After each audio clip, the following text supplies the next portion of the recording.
Ako yung anak sa labas na parang di welcome sa family gatherings. 18 years old ako nung lumuwas ako dito sa Manila para mag-aral. Hiwalay na si mama at papa, matagal na.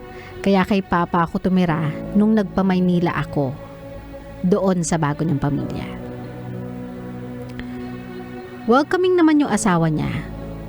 Wala akong problema. Pero I couldn't say the same sa mga anak niya. Minsan gusto kong makipaglaro sa kanila ng basketball pero kapag lalabas na ako at popormang sasali, tinatago na nila yung bola o kaya umaalis na lang sila. So there. Noon pa lang gusto ko nang bumilong somewhere kasi mismo sa bahay, di ko ramdam na tanggap ako. Sa school may isa akong tropa. Parehas kaming mahilig sa anime at arts. Pero unfortunately, irregular siya. So madalas, ako lang talaga mag-isa. Ang hirap. Lagi akong tumatawag sa probinsya sa mga kapatid ko doon at minsan naawa na lang ako sa sarili ko. Kumakain mag-isa, nagbe-birthday ng mag-isa kasi walang nakakaalala. Sa totoo lang, gusto ko na matapos mag-aral at pumasok sa trabaho. Baka doon kasi swertehin ako eh. Makahanap ako ng mga taong makikita ako bilang isa sa kanila. Hindi yung lagi na lang akong nakayuko, naka-earphones at naghihintay matapos ang araw. Dahil wala naman akong choice. Wala akong option. Kung hindi mag-isa. Ako si Lawrence and I am tired of being alone.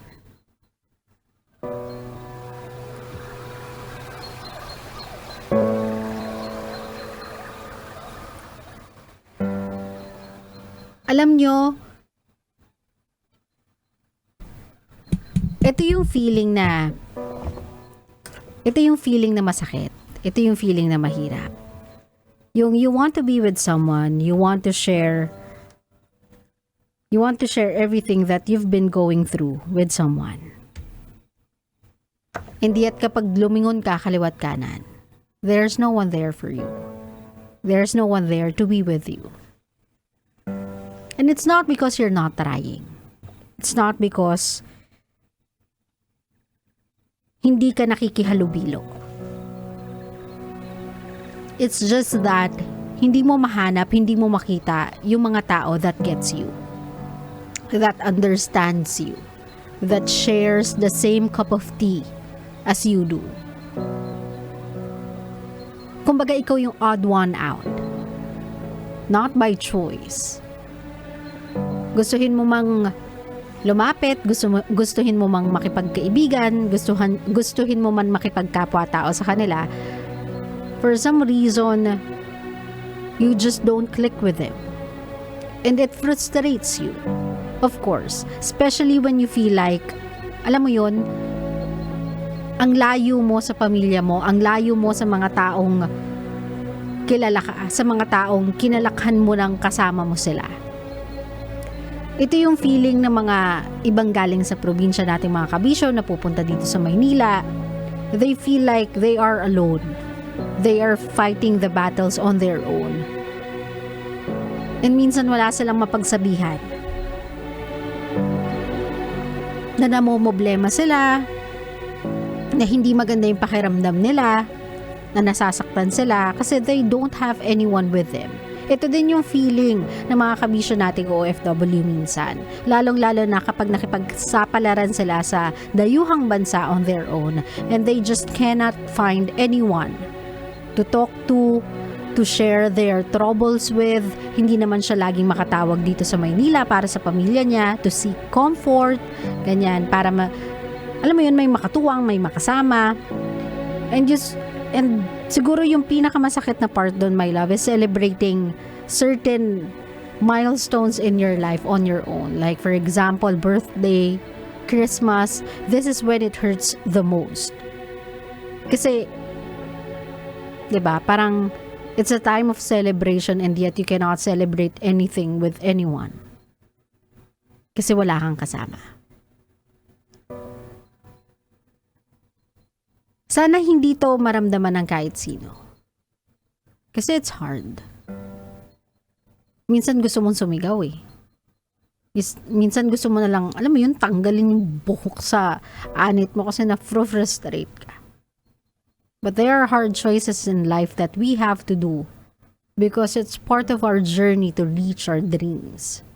Yung mga OFW, yung mga nagpapamaynila, they have no choice but to be strong. Diba? Wala silang choice kung hindi magpakatatag.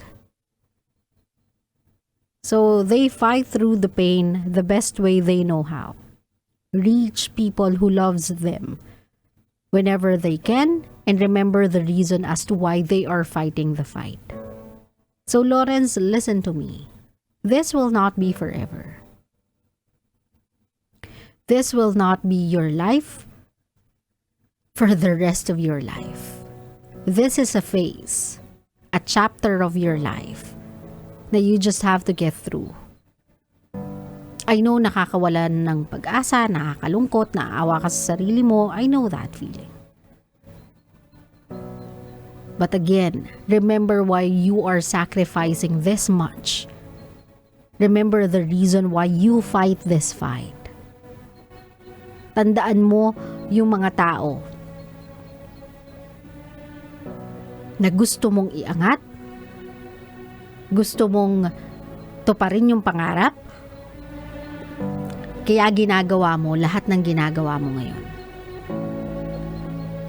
It is not gonna get easy, my love. I hope I can tell you that it will be easier.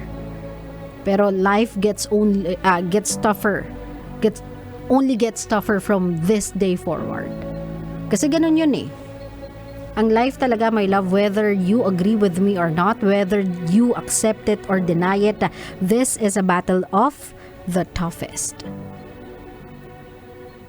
And only the toughest can survive.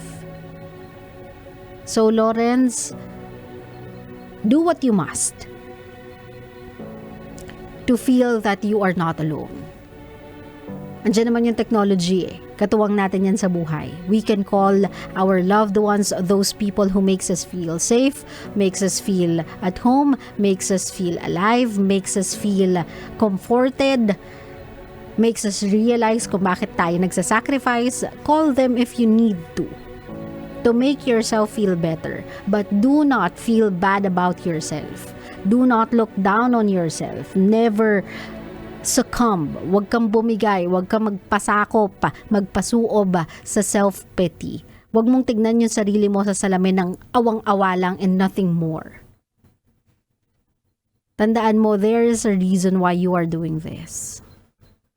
And I know your father naman loves you and wouldn't want you to feel this. Maybe yung mga kapatid mo, yung mga stepbrothers mo, they just need time to get used to you. They just need time to the idea of you. Di na kasi kayo bata eh. 18 years old is quite a number with age. And alam naman natin, di ba? We cannot force camaraderie. We cannot force friendship. We cannot force yung trust. We just have to give it time. We just have to be patient. Kasi kung gusto mong matanggap ka, sila din naman nangangapa para matanggap mo din. So just be patient with things in front of you, with the things happening to you. I'm sure, my love, itong nararanasan mo ngayon ay you on talaga. Ano ba talaga? Ikaw na nasa adjustment period pa lang. Ayan. This is the reason why nararanasan mo siya. Kasi you've been used for 18 years of your life being surrounded by people you know and people that knows you. People na kilala ka, alam yung ugali mo, alam yung gusto mo sa hindi mo gusto, kilala yung trip mo, arok kung ano yung trip mo sa buhay. So, bigyan mo ng pagkakataon yung mga taong yan ngayon sa paligid mo to get a feel of you. Baka naho-homesick ka kasi, tapos na-overpower ka ng you being homesick, you being alone. Bigyan mo sila ng time para mag-build ng relationship with you. Maybe in a year or two, you will no longer feel that you have to celebrate your birthday on your own. Christmas is just around the corner. Maybe by then, dama mo na you have a second family here in Manila. Now, para sa mga kabisyo natin talagang walang choice, nasa ibang bansa sila, yung pamilya nila andito talaga sa Pilipinas. Just look forward to seeing them again. Look forward to the day that you'll go back home and enjoy your days with them and create another core memory you can take with you kapag bumalik na kayo ulit sa ibang bansa para magtrabaho. Sabi nga natin, 'di ba, kapag nagtatrabaho tayo sa ibang bansa or nagtatrabaho tayo saan man, panig na mundo, kapag lumalayo tayo sa pamilya natin, it will just be a moment, a temporary lang to na sitwasyon. This is not gonna be forever. This is not gonna happen for the rest of your life. You just have to do this to ensure na meron silang bright future. So you are not really alone, my love. You are taking all their core happy memories with you. You don't have to look for a place or a community or a group of people to belong kasi you already belong somewhere. It's just that right now, you have to brave through the challenges in front of you so that you can be with them again. And this time around on a better situation, brighter future. So tiis lang. We all need to do some sacrifices to ensure na mas magiging maganda yung future natin, na mas magiging maganda at maginhawa yung buhay nila. Let them know that we love them enough to withstand, to pull through yung mga challenges in front of us, even when it means that sometimes we have to do it alone. My love,